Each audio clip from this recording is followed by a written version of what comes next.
அதனால முகமும் மறைக்கப்படும். இதனால என்ன நடக்கும்? ஒரு பொம்பளை முகத்தை மூடிக்கொண்டு போனா எத்தனையோ ஆம்புலேல் பாவத்திலிருந்து பாதுகாக்கப்படுவாங்க. அல்லாஹு தாலா அந்த பொம்பளைக்கு ரஹ்மத் செய்வான். எந்த பொம்பளை தண்ட பசந்த மூடிக்கொண்டு மறைச்சுக்கொண்டு போறாவோ அந்த பொம்பளைய அழக மறைச்சதுனால எத்தனையோ ஆம்புலேல் பாவத்திலிருந்து பாதுகாக்கப்பட்டுட்டாங்க. இவட அழக இவ காட்டிக்கொண்டு போனா அல்லாஹ் கொடுத்த அழகு, இவ அவட பாட்டுல போனா இந்த இவட அழக பார்த்து எத்தனை பேர் ரசிக்கிறாங்களோ, கண்ணால பார்த்து ரசிக்கிறாங்களோ அவ்வளவு பேரும் கண்ணால ஜினா செஞ்ச பாவம் இவக்கு தான் கிடைக்கும், நோனக்கு தான் கிடைக்கும்.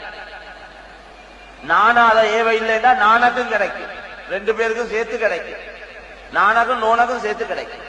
சில பொம்பளை அழக மறைக்க தயார், பர்தா போட தயார், முகமூட தயார். சில நாணமார் அதுக்கு தயார் இல்லை, கணவன் தயார் இல்லை, மாப்பிள்ளைக்கு பிடிக்காது. அவருக்கு இவர்த நோனாவா ரோட்ல போற வாரவன் எல்லாத்துக்கும் காட்டும்.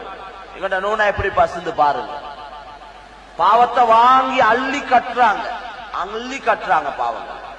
அதனால எந்த குர்ஆன் அதுக்காக நாம் ஒன்று சேர்ந்திருக்கிறோமோ, எந்த பிள்ளைகளோட இல்முக்காக ஒன்று சேர்ந்திருக்கிறோமோ அது எங்கட வாழ்க்கையில முதல்ல அது வரணும். அதுக்கு நாங்க முயற்சி செய்யும்.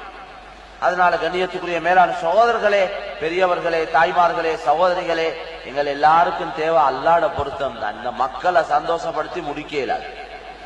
அவங்களுக்காக வேண்டி இப்படி உடுக்கிறது, இவங்களுக்காக வேண்டி அப்படி அபாயா போடாம வைக்கிறது, இவங்களுக்காக வேண்டி பர்தா போடாம வைக்கிறது, எங்கட என்வாயன்மெண்ட் அப்படி, எங்கட சூழல் அப்படி, எங்கட மாமிக்கு பிடிக்குது இல்ல, மைனிக்கு பிடிக்குது இல்ல, எங்கட சாச்சாக்கு பிடிக்குது இல்ல, போறவன் எல்லாம் தொலைஞ்சு போட்டும். எவனுக்கு பிடிச்சோ பிடிக்கலையோ அல்லாஹ்க்கு பிடிக்குதா அத பாருங்க. அல்லாஹ்க்கு பிடிக்குமா, அல்லாஹ் சந்தோஷப்படுவானா செய்வோம். எவன் விரும்பினாலும் சரி, விரும்பாட்டீங்க.